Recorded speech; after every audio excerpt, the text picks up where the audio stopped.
have a plan. You've got a plan. I have part of a plan. What percentage of a plan? I don't know, 12%. 12%?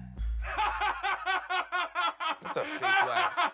It's real. Totally fake. That is the most real, authentic, hysterical laugh of my entire life because that is not a plan. I am Groot. So what? It's better than 11%. What the hell does that have to do with anything? Thank you.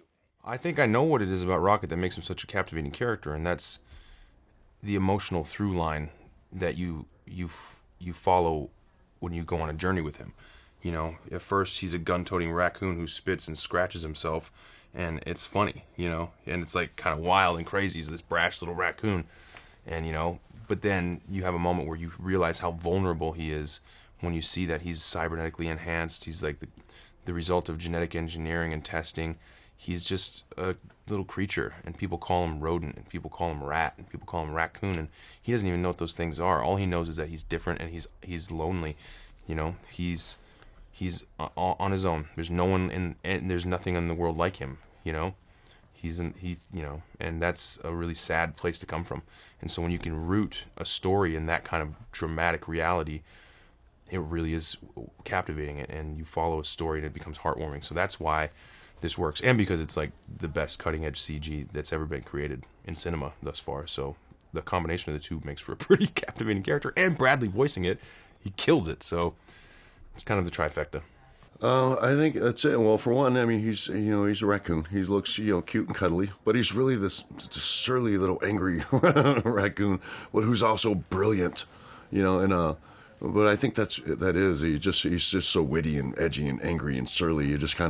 You kind of fall in love with him, especially, when you see that he has such a love for Groot. I mean, he's just, I don't know, there's something very interesting in him, something I think that everybody kind of can relate to, and he's that underdog guy he's just a smart ass, doesn't take any crap from anybody, even though, he's smaller in stature, and you just want to root for that guy. So here we are. A thief, two thugs, an assassin, and a maniac. But we're not going to stand by as evil wipes out the galaxy. Well, Rocket is the one I feel the most attached to, frankly.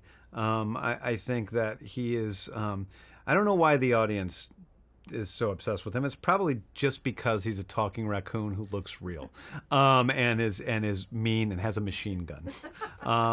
I think that it's pretty simple. In fact, I don't know. I ran into James Cameron at a party the other day, and I was like, I was so excited because he's a big hero of mine, and he's like, I'm looking forward to seeing your movie, and I'm like, oh my God, and he's like, my kids saw it and they really want to see it, and I said, well, we've got a talking raccoon, it's kind of the cheat code, and he says, yeah, and James Cameron said, yeah, raccoon with a machine gun, that's like, that's everything you could hope for, and so I think it's pretty simple in that respect. I think it was just a matter of pulling him off in a way that looked real, which wasn't simple at all. But for me, it's not about like the exterior of Rocket. It's really about who he is as a character, and he is an ancestor of like the island of Dr. Moreau. He's a little creature that was experimented on. He was an innocent little beast that was turned into this thing. He's utterly alone. He has no chance to ever meet anything like himself.